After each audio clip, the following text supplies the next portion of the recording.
तुमचं मूल आत्मविश्वासू व्हावं असं तुम्हाला वाटतं का? तर मग हा व्हिडिओ तुमच्यासाठी. प्रत्येक पालकांना असं वाटतं, की आपलं मूल आत्मविश्वासू असावं. पण ते रोज तुम्हाला घरात काय करताना पाहतं?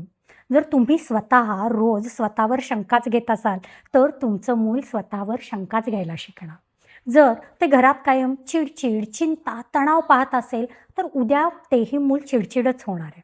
कारण मुलं ही तुमच्या सांगण्याने बदलत नाहीत, तर ती तुम्हाला ऑब्झर्व्ह करत असतात. तुमचं जे वर्तन आहे ना, तेच मुलं पण ॲब्सॉर्ब करतात आणि तीही तशीच बनतात. त्यामुळे तुम्ही कितीही सांगितलत, की स्वतःवर विश्वास ठेव, स्वतःवर विश्वास ठेव आणि तुमचा जर स्वतःवर विश्वास नसेल, तर ते मूल स्वतःवर शंका घेणारच बनतं. त्यामुळे आपलं वर्तन जितकं छान, तितकं मुलाचंही वागणं छान होत जातं. त्यामुळे जर तुम्हाला तुमचं मूल आत्मविश्वासू बनवायचं असेल, तर आधी स्वतः स्वाभिमानाने आणि आत्मविश्वासाने जगायला शिका.